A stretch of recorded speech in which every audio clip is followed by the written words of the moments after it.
வணக்கம். Nifty cloth சேனல்லேருந்து Thirumalai Ramkumar பேசுகிறேன். நம்ம கடந்த வாரம் வெள்ளிக்கிழமை பார்த்திங்கன்னா மார்க்கெட்டு வந்து ஒரு 150 பாயிண்ட் ப்ளஸில் நிஃப்டி 24,350க்கு மேலே க்ளோஸ் ஆகிருக்குது. அதே மாதிரி பேங்க் நிஃப்டி பார்த்திங்கன்னா 56,500க்கு மேலே க்ளோஸ் ஆகிருக்கு லாஸ்ட்டு ஃப்ரைடே எப்படி மார்க்கெட் ஓப்பன் ஆச்சுன்னா மார்னிங் வந்து ஒரு நியர் ஒரு -100 ஓப்பன் ஆகி கொஞ்சம் கொஞ்சமாக வந்து அப் ட்ரெண்டுக்கு வந்து ஒரு ப்ளஸ் 150 பாயிண்ட்ஸில் வந்து க்ளோஸ் ஆகிருக்குது. ஸோ இந்த மார்க்கெட்டில் என்ன நடக்குது, இந்த ஈரான் போரை வச்சு மார்க்கெட்டினுடைய நிகழ்வுகள் எப்படி இருக்குது, இதில் எஃப்என்டோ ட்ரேடர்ஸு, இன்வெஸ்டர்ஸ் இவங்களுக்கெல்லாம் என்ன மாதிரியான பாதிப்புகள் ஏற்படுது அப்படிங்கிற பற்றியான ஒரு தொகுப்பை உங்கள்கிட்ட கொடுக்கறதுக்காக தான் இந்த பதிவை நான் போட்டிருக்கிறேன். முதல்ல இந்த மார்க்கெட்டு மூவை பற்றி நம்ம பார்த்தோம் அப்படின்னு கேட்டிங்கன்னா, மார்க்கெட்டு வந்து தினந்தோறும் ஒரு சீரான முறையில் மார்க்கெட்டு ஒரு அப் ட்ரெண்டோ டவுன் ட்ரெண்டோ போகிறதில்ல. ஒரு நாள் வந்து -400 பாயிண்ட்ஸ்க்கு மேலே டவுனில் வருது, அடுத்த நாள் வந்து பார்த்திங்கன்னா 200 பாயிண்ட்ஸ்க்கு மேலே அப்பில் வருது. ஸோ மார்க்கெட் வந்து நாளுக்கு நாள் ஒரு நாள் விட்டு ஒரு நாள் வந்து வேரியேஷனில் வந்துகிட்டே இருக்குது. ஸோ இது ஏன் இப்படி வருது, இதில் பின்னால் என்ன நடந்துட்டுருக்குது அப்படிங்கிறதையும் நம்ம கொஞ்சம் யோசிக்க வேண்டிய சூழ்நிலை இருக்கும். இப்போ ஈரான் போரை வச்சு இந்த மார்க்கெட்டில் வந்து எஃப்ஐஐஸ் வந்து, அதாவது ஃபாரின் இன்ஸ்டியூஷன்ஸில் இருக்கிறவங்க வந்து ப்ளே ஆடுறது வந்து மிகப்பெரிய அளவில் இருக்குது. ஸோ இப்போ இங்கே இருக்கிற நம்ம ரீட்டைலர்ஸ் என்ன பண்ணுறோம், நம்ம வந்து மார்க்கெட்டு கம்மியாக இருக்குது அப்படின்னு சொல்லிட்டு ஈக்விட்டிஸ் இன்வெஸ்ட் பண்ணி வச்சோம்னா அடுத்த நாள் வந்து அதுக்கு கீழே டவுன் ட்ரெண்டில் காமிச்சிட்டு அந்த எடுத்த ஈக்விட்டிஸை வந்து விற்கிற மாதிரியான ஒரு மனநிலையை கொண்டு வர்றாங்க. விற்றுட்டாங்கன்னா அடுத்த நாள் வந்து ஒரு மிகப்பெரிய அப் ட்ரெண்டு, ஒரு 400 பாயிண்ட்ஸ்க்கு மேலே அப் ட்ரெண்டு காமிக்கிறாங்க. ஸோ அப்போ வந்து திரும்ப வாங்க வைக்கிற மாதிரியான ஒரு சூழ்நிலை. அதே மாதிரி ஆப்ஷன் ட்ரேடர்ஸ் பார்த்திங்கன்னா, ஆப்ஷன் ட்ரேடர்ஸ் வந்து இந்த சூழ்நிலையில் பண்ணுறவங்க எல்லாருமே மிகப்பெரிய லாஸை சந்திக்கிறாங்க.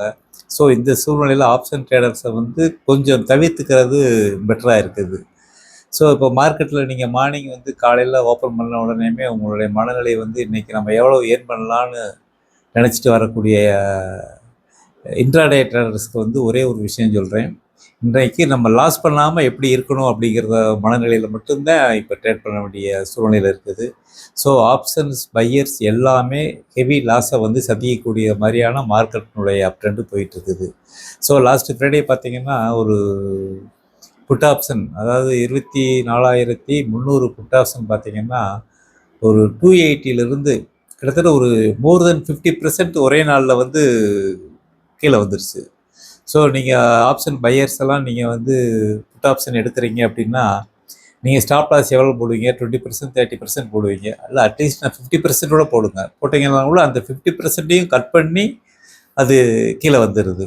ஸோ ஒவ்வொரு நாளுமே வந்து இந்த மார்க்கெட்டில் வந்து ஆப்ஷன் ட்ரேடர்ஸை வந்து மிக பெரிய அளவில் நஷ்டத்தை சந்திக்கிற மாதிரியான ஒரு சூழ்நிலை தான் மார்க்கெட் உருவாக்கிக்கிட்டு இருக்குது. ஸோ ஃபீச்சர்ஸில் பண்ணுறவங்களும் அதே மாதிரி தான். ஃபீச்சர்ஸ்லேயும் பார்த்திங்கன்னா ஒரு ஸ்டெடியான மார்க்கெட்டு மூவிங் இல்லை.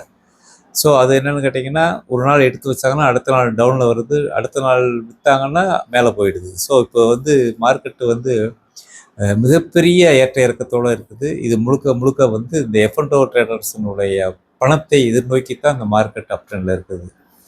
இப்போ நம்ம இந்த சூழ்நிலையில் என்ன பண்ணலாம் அப்படின்னு கேட்டிங்கன்னா, ஏற்கனவே நம்ம எடுத்து வச்சுருக்கிற ஈக்விட்டிஸ் வச்சுருந்தோம் அப்படின்னு கேட்டிங்கன்னா, அது வந்து லாபகரத்தில் இருந்ததுன்னா இந்த வரக்கூடிய வாரத்தில் வந்து நம்ம அதை கொடுத்துட்டு வெளியே வந்துடலாம் அப்படிங்கிற ஒரு எண்ணத்தில் தான் இப்போ நானுமே இருக்கிறேன். ஏற்கனவே வந்து ஈக்விட்டிஸில் இருக்கிறத நான் வெளியில் வந்துட்டேன். ஸோ இப்போ ஃபியூச்சர்ஸ் ஆப்ஷன்ஸில் இருக்கவங்க வந்து என்ன பண்ணணும்னா, ஏற்கனவே அவங்க ஹோல்டிங்கில் இருந்து அதை ஹெட்ஜிங்காக யூஸ் பண்ணாங்கன்னா அதை பற்றி பிரச்சனை இல்லை. ஹெட்ஜிங் இல்லாமல் முழுக்க பையராக இருக்கணும் அப்படின்னு கேட்டிங்கன்னா அதில் வந்து மிகப்பெரிய லாஸை சந்திக்கக்கூடிய சூழ்நிலையே இன்றைக்கி மார்க்கெட்டில் இருக்குது. ஸோ இப்போ வரும் வாரத்தில் நம்ம என்ன பண்ணலாம் அப்படின்னு கேட்டிங்கன்னா, இது என்னுடைய கணிப்பு, நானும் தான் அதை ஃபாலோ பண்ணிகிட்ருக்கிறேன். இதில் என்னன்னு கேட்டிங்கன்னா, ஈக்விட்டிஸ் எடுத்து வச்சுருக்கவங்க வெளியில் வர்றதுக்கான ஒரு நல்ல வாய்ப்பாக தான் நான் நினைக்கிறேன். மார்க்கெட் வந்து மிகப்பெரிய அப் ட்ரெண்டில் போகிறதுக்கான வாய்ப்புகள் இல்லை. இது முழுக்க முழுக்க எஃப்ஐஐஸினுடைய ப்ளேயில் தான் இருக்குது. ஸோ இது வந்து நம்ம இன்னும் அப் ட்ரெண்டில் வரும் அப்படிங்கிறதுக்கான வாய்ப்பு இல்லை. நமக்கு வந்து ஈக்விட்டிஸ் இன்னும் குறைந்த விலையில் கிடைக்கிறதுக்கான வாய்ப்புகள் இருக்குது. அப்படிங்கிறதுனால நான் என்னுடைய கணிப்பு. ஸோ இதை நான் எல்லாம் நீங்கள் ஒத்துடுங்கன்னு சொல்லலை. நான் என்னுடைய கணிப்பு வந்து இந்த லாங் டைம் வச்சுக்க வேண்டாம், நம்மகிட்ட இருக்கிறத ப்ராஃபிட் புக் பண்ணிவிட்டு, லாஸாக இருந்ததுன்னா நம்ம கொஞ்சம் வெயிட் பண்ணலாம், ப்ராஃபிட் கிடச்சதுன்னா ப்ராஃபிட் புக் பண்ணிவிட்டு இன்னும் அடுத்து நமக்கு கீழே கிடைக்கும்போது வாங்கிக்கலாம் அப்படிங்கிறது தான் என்னுடைய கணிப்பு. ஆப்ஷன்ஸ் ட்ரேடர்ஸை பொறுத்தவரைக்கும் ஆப்ஷன்ஸ் பை பண்ணுறவங்க, பியூர்லி ஆப்ஷன் பையராக இருக்கிறவங்க ரொம்ப கவனமாக இருக்கணும். ஸோ வரக்கூடிய திங்கள் செவ்வாய் நாட்களில் வந்து அந்த ஆப்ஷன்ஸ் எல்லாமே அடிபட்டு போகக்கூடிய சூழ்நிலை இருக்குது. ஈவன் கால் ஆப்ஷனாக இருந்தாலும் சரி, புட் ஆப்ஷனாக இருந்தாலும் சரி, ஆப்ஷன் பியூர்லி பையர்ஸ் வந்து கொஞ்சம் கவனமாக ட்ரேட் பண்ணணும்.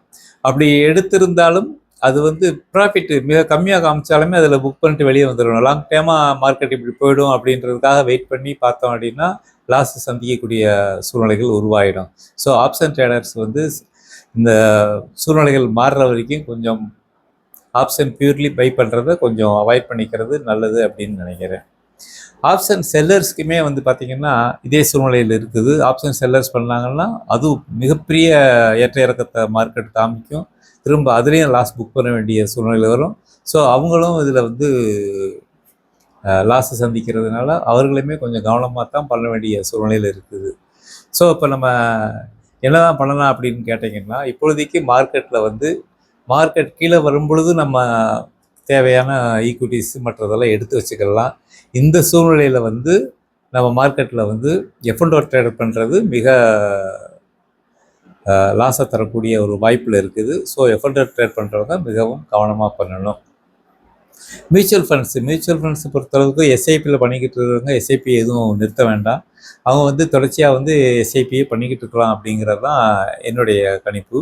ஸோ மார்க்கெட்டு கீழே வரும்பொழுது ரொம்ப 22,000 லெவலுக்குலாம் வருவதற்கான வாய்ப்புகள் இருக்குது. வரும்பொழுது எஸ்ஐபிக்கு பதில் லம்சம் அமௌண்ட்டாக கொஞ்சம் ஈக்விட்டியில் வந்து பண்ணலாம், அதே மாதிரி மியூச்சுவல் ஃபண்ட்ஸ்லேயும் பண்ணலாம். ஸோ அந்த மாதிரி சூழ்நிலையை தான் பயன்படுத்திக்கிறணும். இந்த மார்க்கெட் இந்த ட்ரெண்டில் வந்து நியூ பையிங் வந்து மிகப்பெரிய லாபத்தை தராது அப்படிங்கிறது தான் என்னுடைய கணிப்பு. ஸோ இதை கவனமாக வச்சுட்டு நீங்கள் வந்து இந்த ஈரான் போர் அதை சுற்றி நடக்கக்கூடிய நியூஸ் பேஸில் வரக்கூடிய இதை வந்து நீங்கள் நம்பி மார்க்கெட்டில் வந்து ட்ரேட் எடுக்க வேண்டாம். மார்க்கெட்டுக்குள்ளே என்ன நடக்குது அப்படிங்கிறத வந்து நம்ம ஒரு அனலைஸ் பண்ணணும். ஸோ மார்க்கெட் ஓப்பன் ஆனதுக்கப்புறம் மார்க்கெட்டில் என்ன மாதிரியான நிகழ்வு நடக்குது, மார்க்கெட் எப்படி போகுங்கிறத நம்ம அனுபவபூர்வமாக தெரிஞ்சிருப்போம். அதை வச்சு தான் ட்ரேட் பண்ணணும், நியூஸ் வச்சு பண்ண வேண்டிய அவசியம் இல்லை. ஸோ ஃப்ரைடே பார்த்திங்கன்னா சீஸ் ஃபயர் அனௌன்ஸ் பண்ணிட்டாங்க அப்படின்னு சொல்லிட்டு மார்க்கெட் வந்து கிஃப்ட் நிஃப்டி வந்து ஒரு 250 பாயிண்ட் மேலே ப்ளஸில் ட்ரேட் ஆச்சு. ஸோ அடுத்த நாள் பார்த்திங்கன்னா அந்த சீஸ் ஃபயர் கிடையாது அப்படின்ற மாதிரி ஒரு தகவல் வருது. திரும்பவும் மண்டே மார்க்கெட்டில் வந்து அதனுடைய சூழ்நிலைகள் மாறும். ஸோ அந்த நியூஸ் பேஸில் வந்து நம்ம இந்த மார்க்கெட்டும் ட்ரேட் எடுக்க வேண்டாம். மார்க்கெட்டில் என்ன நடக்குதோ அதை பேஸ் பண்ணி மட்டும் ட்ரேட் எடுங்க. ஸோ அடுத்த நாளைக்கு வந்து ஃபார்வர்ட் பண்ணாதீங்க. அன்றைக்கே நீங்கள் உங்களுடைய அந்த எஃப்&ஓ ட்ரேட்ஸை வந்து முடிச்சுக்கிறது தான் உங்களுக்கு சேஃப்டி சைடில் இருக்கும். ஸோ அடுத்த பதிவில் நான் உங்களுக்கு பிற தகவல்களை பகிர்கிறேன். இந்த தகவல் உங்களுக்கு பிடித்திருந்தால் என்னுடைய சேனலை சப்ஸ்கிரைப் பண்ணி ஃபாலோ பண்ணுங்கள். நன்றி, வணக்கம்.